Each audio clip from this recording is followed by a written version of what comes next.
মেয়রের বিয়ে আর কোণে একটি কুমির। শুনতে অবাক লাগলেও এই ছোট্ট শহরে শত শত বছরের ঐতিহ্য মেনে প্রতি বছরই অনুষ্ঠিত হয় এমন এক ব্যতিক্রমী বিয়ের আয়োজন।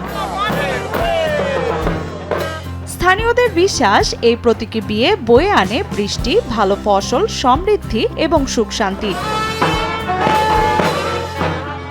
মেক্সিকোর ওয়াহাকা অঙ্গরাজ্যের সান পেদ্রো হুয়ামেলুলা শহরে রঙিন উৎসবের মধ্য দিয়ে অনুষ্ঠিত হয়েছে ঐতিহ্যবাহী কাইম্যান বিয়ে।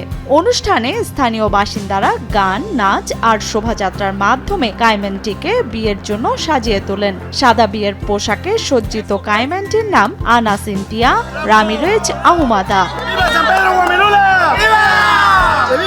শহরের মেয়র ড্যানিয়েল গুতিয়েরেস আনুষ্ঠানিকভাবে কাইম্যানটির সঙ্গে প্রতীকী বিবাহ বন্ধনে আবদ্ধ হন। বিয়ের রীতির অংশ হিসেবে কনেকে চুম্বন করেন মেয়র। পরে কাইম্যানটিকে নিয়ে পুরো শহরে বের করা হয় বর্ণাঢ্য শোভাযাত্রা।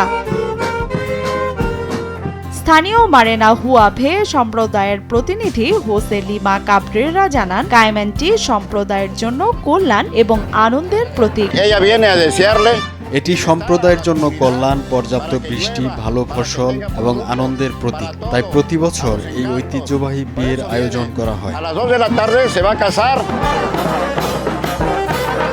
অন্যদিকে চোনতাল সম্প্রদায়ের প্রতিনিধি হুগো লেনিন গঞ্জালেজ জানান, তাদের সম্প্রদায় দীর্ঘদিন ধরে প্রকৃতি সংরক্ষণ এবং পরিবেশের ভারসাম্য রক্ষাকে সর্বোচ্চ গুরুত্ব দিয়ে আসছে। এই অনুষ্ঠানও মানুষ ও প্রকৃতির সেই নিবিড় সম্পর্কেরই প্রতীক।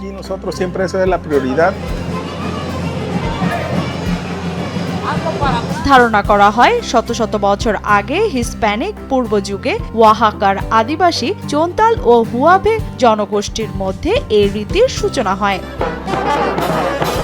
স্থানীয় বিশ্বাস অনুযায়ী কাইম্যানটি ধরিত্রী মাতার প্রতীক, আর মেয়রের সঙ্গে এই প্রতীকী বিয়ে মানুষের সঙ্গে দেবতা ও প্রকৃতির মিলনের প্রতীক হিসাবে বিবেচিত হয়। আজও সেই শতাব্দী প্রাচীন ঐতিহ্য ধরে রেখেছে সান পেদ্রো হুয়ামেলুলার মানুষ। তাদের বিশ্বাস, এই অনন্য আয়োজন আগামী দিনের জন্য বয়ে আনবে সমৃদ্ধি, শান্তি এবং প্রকৃতির আশীর্বাদ।